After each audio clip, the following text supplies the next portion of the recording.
Joining me now, Peter Baker, chief White House correspondent for the New York Times and an MSNBC political analyst.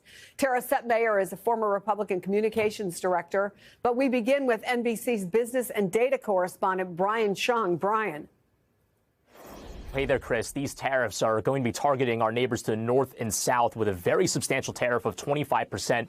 That took effect at midnight, in addition to an additional 10% tariff on China. This is going to cover many different types of goods. For example, fruits and vegetables that come in from Mexico. We also get a lot of produce from Canada as well in the form of potatoes and also grain. But you have to remember that steel and aluminum are part of this as well.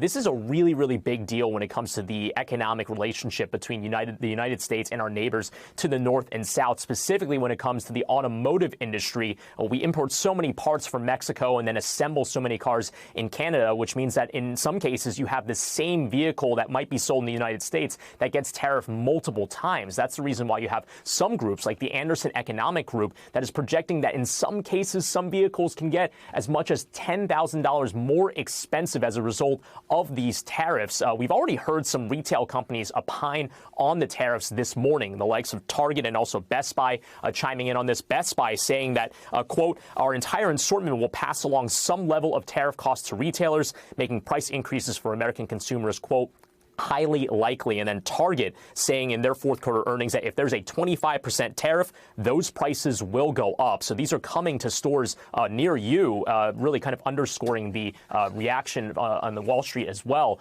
which has reacted negatively to the announcement of these tariffs. But we'll have to see. As we know, the president has promised even higher tariffs on the campaign trail. Could this be the beginning of this trade war, which is only just in the early stages? We'll have to see. Back to you, Chris. Thanks so much, Peter. Thanks so much, Brian. Peter, stock market tanking, threat of even higher prices. I mean, and all of this, obviously, as the president has a pretty big speech tonight, with the idea of telling the citizens of America that things are getting better. Talk about what you're seeing and the challenge now facing Donald Trump, which seems to be moving by the minute.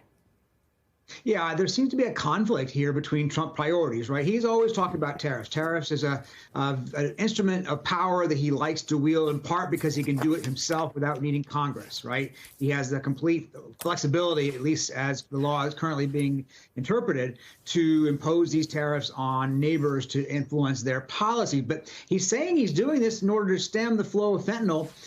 Because fentanyl deaths are on the rise. In fact, they're on the decline. They've been actually going down substantially in the last year, so about 24% down last year compared to the year before.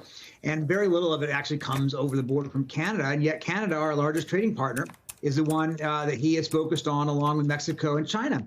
And I think that it's in conflict with his promise to lower prices. He says, well, the foreign governments pay the tariffs. That's obviously just not true.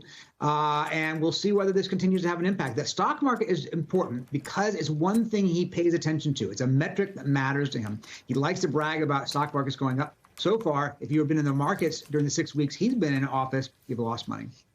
So, Tara, on this issue of tackling inflation, which we know was a key promise for a lot of folks, there's a comment by Trump's agriculture secretary that is really catching fire. She was asked about how Americans should cope with higher egg prices. I think the silver lining in all of this is how do we, in our backyards, we've got chickens too in our backyard, how do we solve for something like this? And people are sort of looking around thinking, wow, well, maybe I could get a chicken in my backyard. You're a communications expert. What is a Republican member of Congress supposed to do with that? Yeah, this is problematic.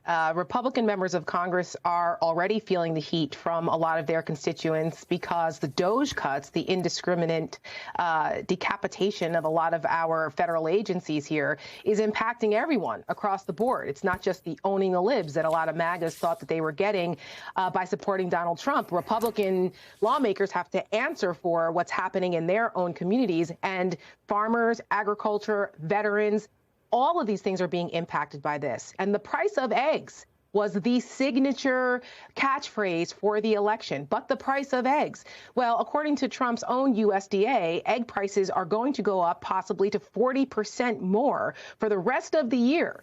And that is something that I think could have been, if what's going on could be handled better.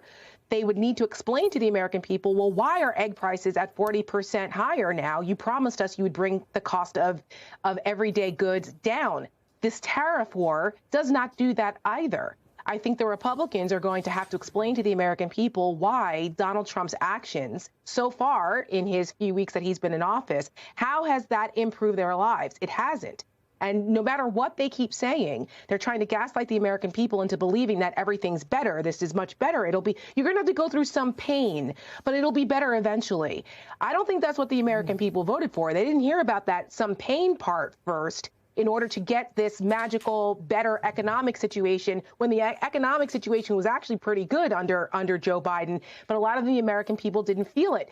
They're feeling it right now. And at his joint address tonight to Congress and to the American people, it's going to be very difficult to try to tell the American people they're not feeling what they're feeling or seeing what they're seeing when it comes to the stock market and the prices of everyday goods. Tariffs don't work. One suggestion we've heard, Tara, is that, well, this is Joe Biden. You know, we inherited Joe Biden's economy. We're still working on getting out of it, in spite of the fact that he said he was going to bring prices down on day one. But how do you message that in a convincing way tonight? Well, I think that's the challenge. I mean, Donald Trump is very good at repeating things over and over again, whether they're true or they're not. He can try to continue to blame Joe Biden, his predecessor, for the mess that we're in now. But frankly, Joe Biden left Donald Trump with a very good economy and an excellent stock market, and people's 401ks and the prices of eggs were actually lower than they are right now. So, you know, this is, I think that what they're going to do is they're going to say that we need to do this in order to assert, American first priorities. But again, it's going to be difficult for them because it doesn't make sense. Tariffs are a tax on the American consumer. The American consumer pays the tariff, not the foreign country. And so it'll be interesting to see how Republicans message this when they know deep down inside that this is not a good idea to go and get into a trade war with our friends in the North and in the South, who we rely on and who have been reliable, good partners for the United States economically. Peter, the CEO of Target and Brian Chung touched on Target, but he issued a warning today. Let me play that. We'll try to protect pricing, but the consumer will likely see price increases over the next couple of days. The next couple of days, Peter. The Wall Street Journal also ran an op-ed by Michigan Senator Gary Peter.